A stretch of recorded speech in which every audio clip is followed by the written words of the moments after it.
You guys submitted Bears questions and non-Bears questions. I have answers. Let's have a show. Bend over to your right. What the was that? What's up, Bears fans? People want to hear me talk.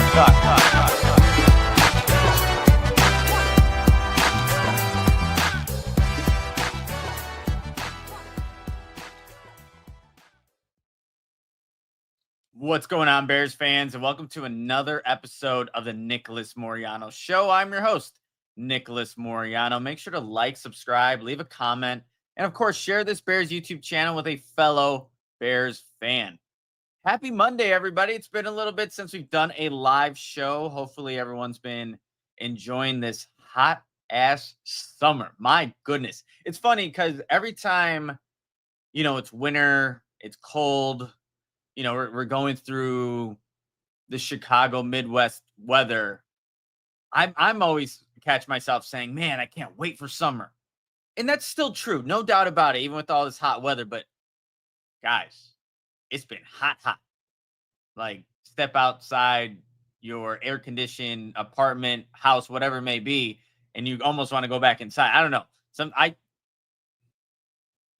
I've always said, like, I can never live in, like, Florida heat or something like that. But even sometimes with this, I'm like, dang. But I know it sounds like I'm complaining, but we have to enjoy this because we know exactly what's going to be in, a couple of months from now. So it's been great. Hopefully you've been great. And I'm glad that we get to go on here and, have a Bears episode. And, what was it, on Saturday morning? I forgot when I asked people to submit questions, but wanted to just do something that kind of caters to you guys. And this is still the dead period of the NFL. So have something a little fun. I wanted people to submit Bears questions and some non-Bears related questions. And you guys did awesome in giving me a little bit of both here. So I think, with that being said, I just want to start this show off with all the questions that you submitted. I'm just going to share my screen here from X. And if you guys are in the chat now, you can obviously submit your questions here and we can get them on the show at some point and kind of go from there, you guys. But let's do this. And I love this first question. It's the first one I got, and it's a Bears, non-Bears related question here. So here's what I'm going to do. I'm going to go ahead, share the screen. Hopefully I got all this down and correct here. Should be this first one. I'm going to change my layout a little bit. We're going to go here, make myself a little bit bigger, but you guys should be able to see this as I scroll down here. But let's start with Ryan Hecman at Ryan Hecman NFL. Compare the Bears' 3 most recent head coaches to ice cream flavors. This one, I can't believe how much I really thought about this one. Not because, it's just a fun question, but I wanted to make sure I answered this correctly, right? Like, I don't want to just, here's who Ryan or, Ben Johnson, here's what Matt Nagy, here's Matt Eberflus, and just name a random, ice cream flavor. So I was like doing research on this, and again, I went down a weird rabbit hole. I know now what National Ice Cream Day is. It's July 21st. And I'll get to that in my Ben Johnson response. But here's where we're going to start. Obviously, the 3 most recent. You have Ben Johnson being the most recent, Matt Nagy, and then Matt Eberflus, Matt Nagy. So let's start with Matt Nagy. Who I have for Matt Nagy is, now I'm going to explain these. Not in total, these long, in-depth, like a college essay, but for Matt Nagy, the ice cream flavor that I am going with is, little drum roll, I'm going mint chocolate chip. Now, maybe people are like, what, Nick? I love mint chocolate chip. I get you. And every now and then, I do like a mint chocolate chip ice cream too. However, and let's start with the positive. Like mint chocolate chip, I feel like it's not one of your traditional ice creams. Like there's innovation, adding the mint flavor to, your standard chocolate chip. So that's different. Just like Matt Nagy was different in 2018 with his play calls and, Club Dub and, all this excitement, right? And that's great. And that's how I think it should start. However, this is where I said mint chocolate chip and why this makes the most sense for me. I'm not somebody that can always have mint chocolate chip. Something about it, like if I wanted to get ice cream, and especially over these last couple of hot days, I'm not always going, oh, I need more mint chocolate chip. Oh, I just had mint chocolate chip yesterday. I can go with mint chocolate chip again. And that's where I think things get a little stale. Like you're getting figured out. Like you can't adapt from 2018 to 2019, or your quarterback carousel, Trubisky, Nick Foles, Andy Dalton. Like it's just something about it is just not connecting. Like you need some different type of variety, but you are just mint chocolate chip. You weren't your own kind of, I don't know, just you weren't your own. You're just this unique kind of flavor, and because you can't adapt from that, that's where Matt Nagy's downfall is, and that's where, to me, mint chocolate chip on my food palate just doesn't hit right every single time. Every now and then you can go with the mint chocolate chip. I just can't do it every single day. So Matt Nagy, mint chocolate chip. Okay. Now let's go to Matt Eberflus. And guys, the name was just too fitting for me to pass up here. Not so much the flavor, but just the name. Okay. You ready for this one? I'm going Rocky Road for Matt Eberflus. And I saw it. I'm like, I enjoy Rocky Road. Not gonna lie. Like, I enjoy having a Rocky Road ice cream flavor. However, the name was just too good to pass up for Matt Eberflus when you're the least winning head coach in Bears, head coaching history. Rocky Road is exactly what this was for Matt Eberflus. In year one, winning 3 games. You have this 2023 season where it's like, okay, a little bit better, but you could have still been fired after that season, Matt Eberflus. However, you get retained for another season in 2024, and we see the disaster, this rocky road that Matt Eberflus's tenure was in Chicago. Getting fired, all the blowups in the locker room, mismanaging timeouts and game time managements in the fourth quarter. It's a rocky road, man. So take the flavor out of it. The name was just perfect. Perfect to describe Matt Eberflus. So that's where I'm going to leave it at that. And now here is Ben Johnson. And I'll be straightforward. One of my favorite ice cream flavors is just straight up chocolate. I love chocolate. I'm sometimes the most bland person when it comes to ice cream because I know what I like. But if I go to like a Jenny's with my fiance and I'm like looking at all these flavors, ooh, give me the rich chocolate ice cream. I don't, it's so simple, but I love it. So I didn't want to do that just for my preference for Ben Johnson. No. This is where the research comes in. Like I said earlier, National Ice Cream Day is July 21st. So after doing some research, and I forgot what I can probably find the credible site that I got that off of. Yes, here we go. This is the IDFA, the International Dairy Food Association.org.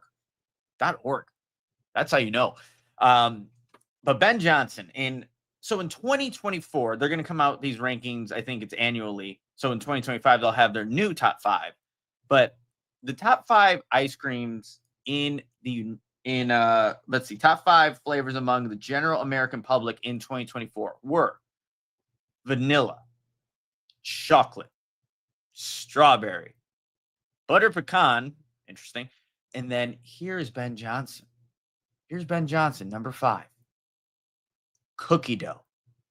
Before I lose any of you, maybe you cookie dough haters, think about it. Now, cookie dough being in the top 5, emerging head coach or, a former play caller now into this new realm of rankings, head coach, top 5 ice cream. But when you think about cookie dough, I also think about innovation and creativity. You can have, like this, it just says cookie dough for their top 5. You can have chocolate chip cookie dough. You have brownie bites in your cookie dough. You don't need to come from, cookie dough is its own treat. Like Ben Johnson's his own tree. He didn't come from McVay. Didn't come from Andy Reid. He's his own. And cookie dough is the top 5 emerging ice cream flavor among Americans. So guess what? Cookie dough, you are now associated with Ben Johnson. And you know what? I do like a cookie dough. It's not, like I said, it's not my thing that I always get. Like I said, I will get a chocolate, just straight up chocolate. But if I can get a chocolate chip cookie dough with brownie bites, you see, we're adding on innovation. Ben Johnson. Boom. Who would you rank? How would you characterize your head coaches with ice cream flavors? Let me know. Put it in the chat. I'm always curious to see what other people are thinking about. All right, let's scroll down here. Ryan, though, awesome question. Loved it. Again, I thought so much about it. I was like in the car the other day, like, man, this ice cream flavor question. What am I going to pick? What am I going to pick? But mint chocolate chip for Matt Nagy, Rocky Road for Matt Eberflus, cookie dough for Ben Johnson. Boom. All right, we have David, though. David Hunsaker, at David Hunsaker. I think it just says 4. So Bears related, which assistant coach do you feel will be most impactful this season? Non-Bears related. What is your signature dish that you cook for others? Let's go non-Bears related first, because here is something that I really want to get better at is cooking. I want to, one, learn how to just cook a variety of dishes, but just be more of an expert in that field, I guess, right? So to be completely honest, what is your signature dish? Like, it took me a while to even think of it. I like to think I can cook some mean breakfast. That's just my thing to do. I love cooking breakfast. So if you need some scrambled eggs and, sausage links, bacon, like, I can cook breakfast. But signature dish, man, like, this question really made me think, like, man, Nick, you need to do better in just having a variety of dishes to cook. Because, shoot, where I'm at right now as a cook ain't it. So I would love to just continue learning to get better at that. So, yeah, pretty bland. Breakfast, could whiskey up some eggs, put some cheese in there. Ooh, maybe get some green peppers, onions. Ooh, omelet. Let's go. But yeah, I definitely would like to get better in that area. I would think, what would I like my signature dish to be? Oh, even that's a great question for me. So, I mean, I don't think I'd love to go get seafood. So maybe something in that area would be great to be able to cook and perfect. So maybe just things for me to think about as I'm going through life. Okay, Bears related. We have, which assistant coach do you feel will be most impactful this season? I think you can go a number of different ways with this, to be completely honest. But the first coach that came to mind is going to be the most impactful. Like, I feel confident this coach is going to be able to, one, do his job, but also, two, elevate the players or have the players reach that maximum potential. Even in, year one's, I don't want to say it's a reach to say, because that's not what I'm saying, but, it's going to take some time in this new offense and, new scenarios, new players coming together for the first time. It'll be difficult. But the assistant coach I'm going with is Dan Rochar, the Bears offensive line coach.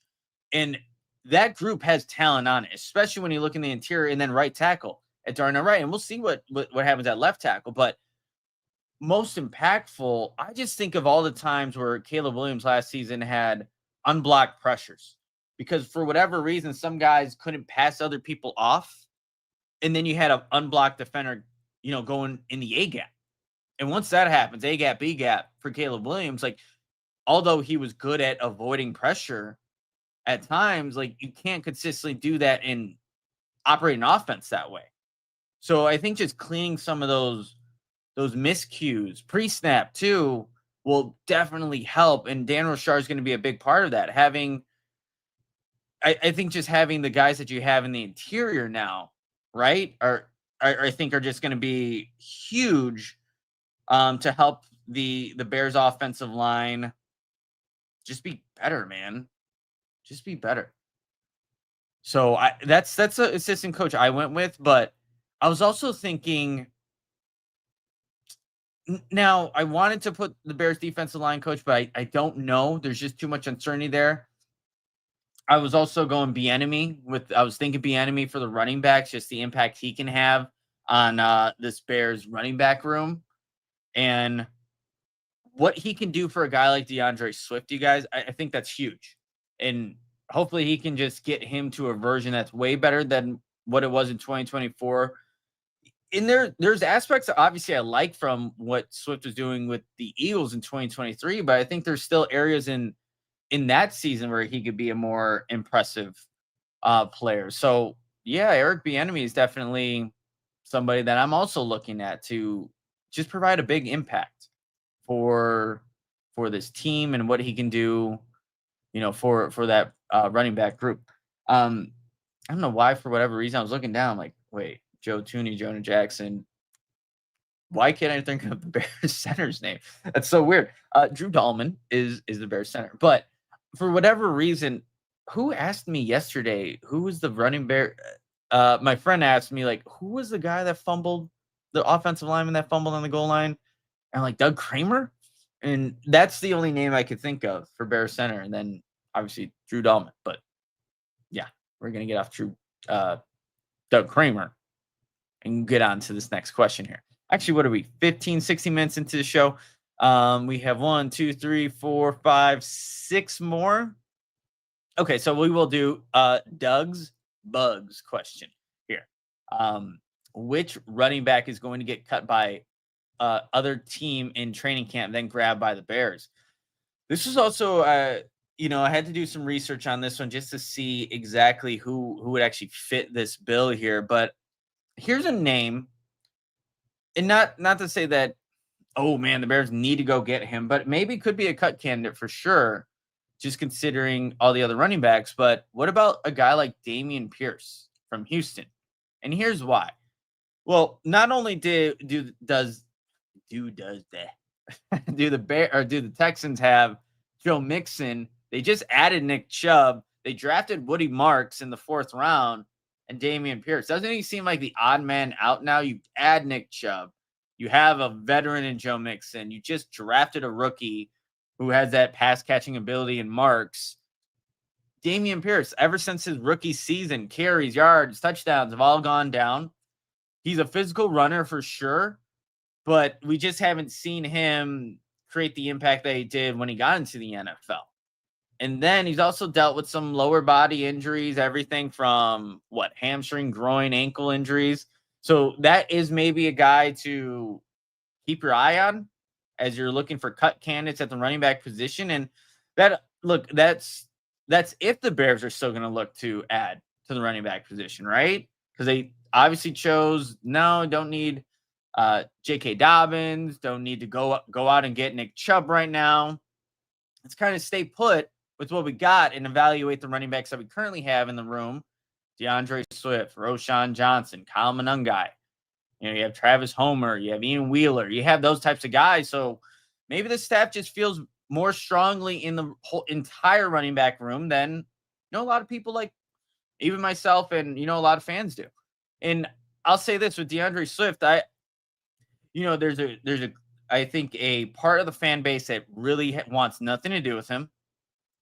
There are some people like myself, I know Herb Howard's in this group too, that think he's capable of more, that he could still be a productive back. And I fall in that range of people as opposed to the polar opposite that think he's just a bad back. I don't think that.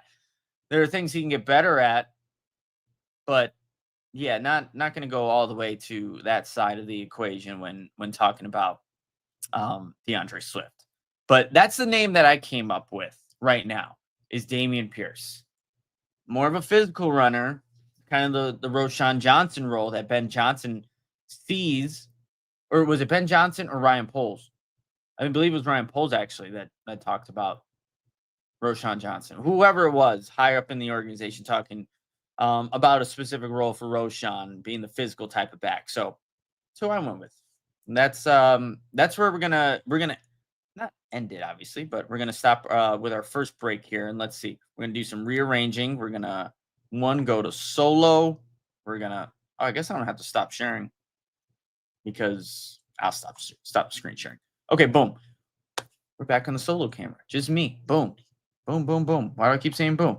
That's because I'm stalling to find exactly what I'm looking for here, and that would be my friends, awesome people. You see the hat? Damn it, wrong hand. Hat right here. There's a Ben Johnson card. Those are all from my friends at Windy City Sports Cards. They specialize in buying and selling all things related to Chicago sports. Whether you're a diehard fan of the Bears, Bulls, Cubs, White Sox, or Blackhawks, they've got you covered with an extensive selection of sports memorabilia and collectibles. In addition to those Chicago-focused items, everybody, they also offer a vast collection of sports trading cards and memorabilia from your favorite teams and players. Visit their online store to find exactly what you're looking for to complete your collection or to discover a new favorite. You can check them out at 312-WindyCitySportsCards.com. That's 312-WindyCitySportsCards.com. And of course, everybody, I have to tell you about, let's find it right here. My friends at Protein 2.0. Protein 2.0. Oh, you know what? Sad. I drank my Protein 2.0 that I always show on screen. This would be the delicious orange mango flavor that I usually have, but it was just too appetizing that I drank it. But you get your 20 grams of protein, your 350 milligrams of electrolytes, get your beef, you get your essential vitamins that you need. But it's a protein drink, everybody, that tastes great. You can't say that about all protein drinks. I've had some way too much. You could just taste the chalkiness. You know what I'm talking about if you drink protein shakes. Now with Protein 2.0, it's like a seamless, delicious drink that you get all your valuable, nutritious protein, your vitamins, your electrolytes, all things that you need. And they have this simple goal at Protein 2.0. Make it easier to get the protein and hydration your body needs without all the unnecessary junk. I think we can all live by that and, stand by it. You can pick up Protein 2.0, everybody, at Target, Amazon. They have some awesome, awesome flavors. Mixed berry. Guys, mixed berry. Fire. Check out Protein 2.0. Let everybody know, I don't know who you would tell, but just say, hey, you're at Target. Nicholas Moreano, he said to get this. They'll be like, oh, okay, sure. Who's that? It's all right. Just let them know. Just let them know. All right, guys, let's get back to sharing my screen here, and then getting to more of these questions. Here's a funny one. This is gonna be good. Let's share the screen.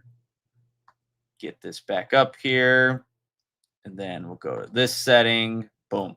Really quickly, I have John Decker before we get to some of the. Yo, Nick, we still hear Caleb is holding onto the ball too long. Are these receivers not getting open, or is Caleb really not seeing it? John, it is extremely difficult to say what is what right now, and I wouldn't make too much of it at this point, or even what was happening in OTAs, because they're still learning this offense. Like, this is, if there's a time to hold on to the ball for a long time, it's now, because you don't know exactly what, you're not as knowing of the offense at this point in the season as you will be later on. So you're still figuring out exactly where guys are going to be cutting, exactly when he's supposed to move off one progression to the second, read in a play. So there were times I noted I couldn't tell you exactly what practice, but for whatever reason, was it Caleb holding the ball? Was it pressure? Was it the, defensive line just winning too quickly at the line of scrimmage, where he would roll right? Like, it was, let's roll right, and then throw. Again, why he's doing that? Up in the air. Couldn't tell you. I don't think anybody could. Especially not knowing the play, not being able to see everything, replay it in your head. So I wouldn't make any big proclamation just because maybe there have been a couple of reports here and there, but yeah, I wouldn't even. Let's not put a lot of weight to it right now. Even in training camp, guys, like, I know you want to see the ball out. get to the check down or, not hang on to the football. But I also want to see what Caleb looks like just from the pocket. So testing some things out. You can't get hit. So I wouldn't make too much of it right now, John. But obviously that's going to be a huge part of Caleb's, I think, progression as he goes throughout his year 2, like how he looks in the pocket, when he knows to escape and extend plays. So that's where I'm at with that. Let's go to Doug's Bugs. Oh, no. Wait, yeah. Nope, sorry. We're going to @TigerFunk69. If you shaved your stash, exactly how long would it take you to get it back to where it is now? Full and manly. LOL. Great question, TigerFunk69. So, I mean, if I shaved my mustache, today's Monday. By Friday, I'll have a mustache. A clear, distinct mustache. Like, it grows back pretty quickly. So, and that's different from like my dad, my brothers. They don't really have facial hair.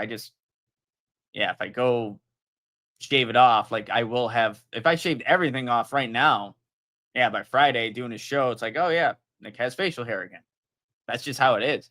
And, I like to, I don't know if the right word's experiment, but I'll just sometimes rock a stash. My fiance absolutely hates it. I kind of dig it. But even right now, I have a little bit more on my mustache than I do on my beard. Kind of like the look. But yeah, it wouldn't take long at all, TigerFunk69. So yeah, I guess that would be my grandpa's genes. He can grow a full beard. My dad, nope. Brothers, nope. Just me. So grateful for that. But yeah, wouldn't take long at all. Appreciate the non-Bears related question, though. We have Ed Hollinski. Mr. Ed 315. Which position group battles are going to be the best during training camp? For me, I absolutely love watching wide receivers, DBs. And that's, I think, the go-to answer, but I love it. Those have always been my favorite. They will always be my favorite just because, I don't know, as someone who played both positions in high school, I love watching some of these technicians go at it, seeing how they adapt from one rep to the other, seeing who's winning, and I track it all down when I'm down there in training camp just to make note of who's winning, who's losing. But those are always the most fun when you see touchdowns being thrown. You also get to see some precision passing by some of the quarterbacks, and it's just the one I think that gets the crowd going the most at training camp. So definitely is going to be those are going to be the best. But I'm looking forward to also seeing the offensive and defensive line go at it. Those are good ones to just make note of too, as the training camp practices go throughout the summer. But if I'm also thinking about it, like I've always been interested in watching the linebackers go up against the running backs in blitz pickup drills. That's a tough drill for any running back. And when you got a guy like Tremaine Edmonds, like he should win every rep. Right? As big as he is, as athletic as he is, just seeing how some of these running backs stack up. Like if you're DeAndre Swift going up against Tremaine Edmonds, I mean, that's a mismatch. That's the matchup you want defensively. So if you see like a guy like Swift stand up a guy like Tremaine, that's great for Swift. And that's also maybe telling for Tremaine. But those are also good matchups to watch as you're kind of looking at training camp. And maybe if that's an area where Kyle Monangai can show out, then maybe that's where Howie earns a role on this team, right? Roshan Johnson as well. Like those are going to be key spots. So who can be the best in blitz pickup? You can go all the way back to training camp to see like, oh, who's actually doing well in this drill? It's right there, right? When you're watching blitz pickup drills in July, August. But appreciate the question, but those are definitely the position battles, group battles I'll be watching out for. We have Reed. Excuse me. Do you think we'll see Azie Trapillo eventually taking over starting tackle over Braxton Jones this year? Also, does Ruben Hippolyte have an actual shot at starting as linebacker 3? I think yes and yes for both of those questions. Reed, for Azie Trapillo, I think for him, obviously training camp's going to be huge. Going to be so crucial for him to see if he's going to become that starting left tackle. But it's like, how long does it take for Braxton Jones to get back on the field? Right? Like that's the big thing. if it takes I don't know, for a week and a half, 2 weeks into camp, and we haven't seen Braxton Jones actually practice and practice in pads, that ain't good, man.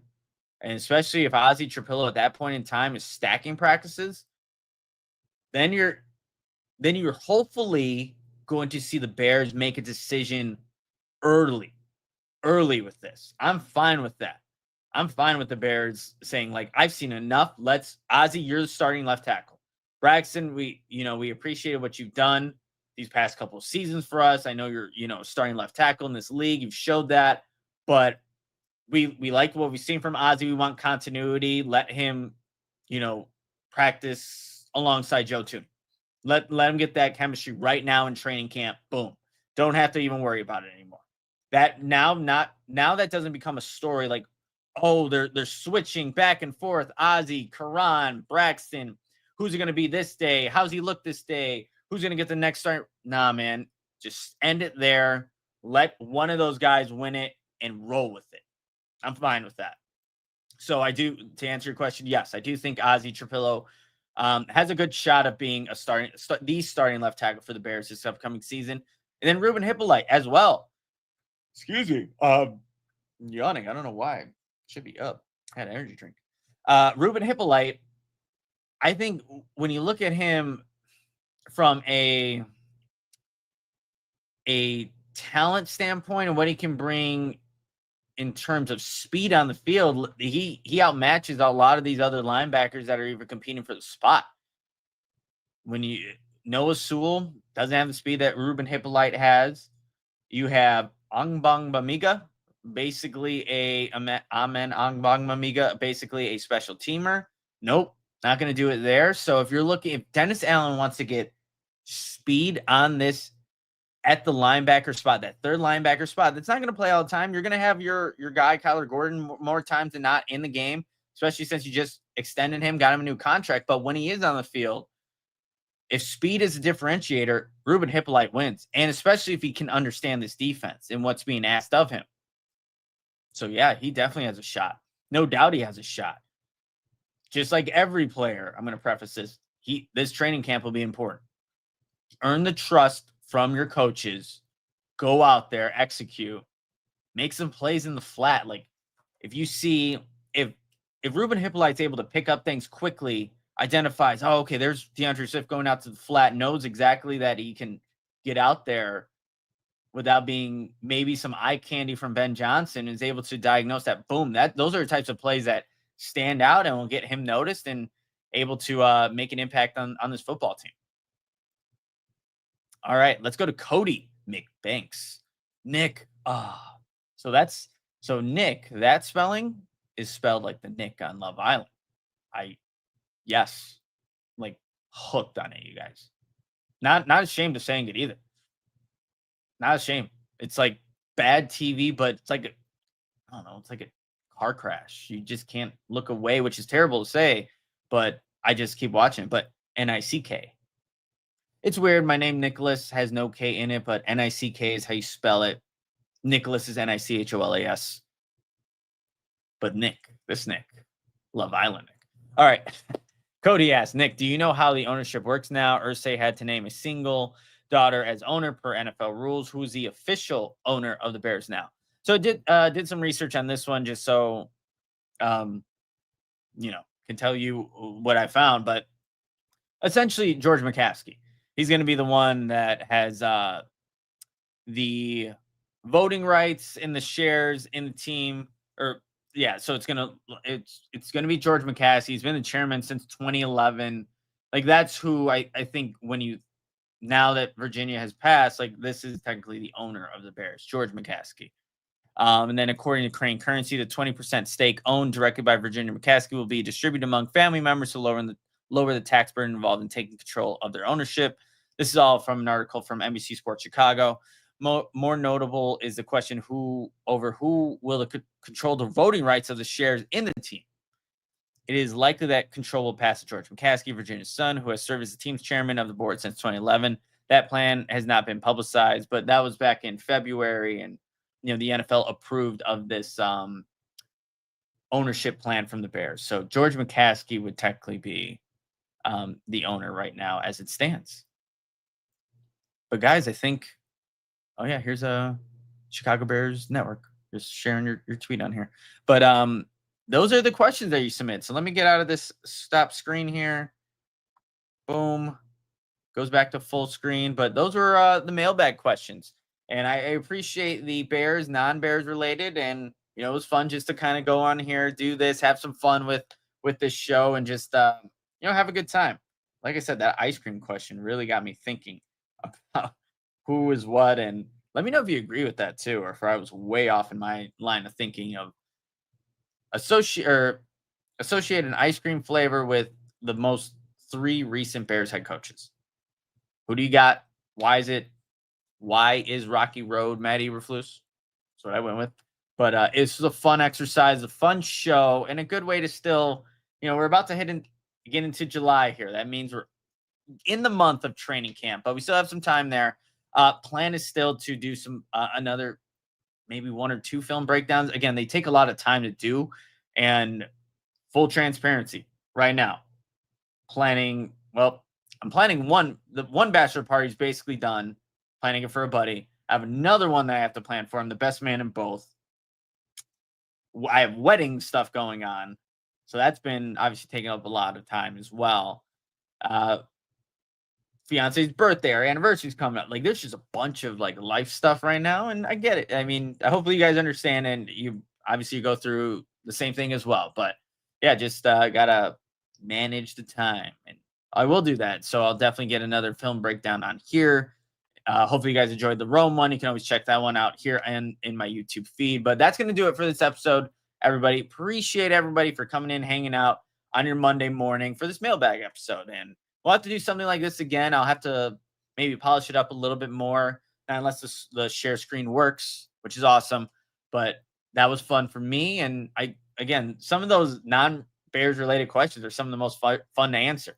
And like I said, everything's on the table there with those. So, but that's going to do it for this Monday morning edition of the Nicholas Moreano Show. If you haven't already, please like this episode, leave a comment, and then share the show with a fellow Bears fan. For the audio listeners, it's also going to be on Spotify, Apple Podcasts, Amazon Music, everywhere you listen to your podcast. So appreciate all the listeners over there, the audio listeners, everybody that hangs out in the chat, the YouTube makes, obviously building up this channel has been awesome to see. And, you know, it's the right time to do it right before training camp. Get everybody in here ready to freaking go. But everybody enjoy the rest of your Monday. Stay cool. If you're heading out any point in the day, I think it's supposed to be another hot week. I almost expect it to be at this point. But I will see you guys at some point, maybe later this week, maybe some YouTube shorts as well to integrate that into the Bears content, my Bears content plan. But that's going to do it, everybody. I will see you next time. But until then, adios, Bears fans. Bend over to your right. What the was that? What's up, Bears fans? People want to hear me talk.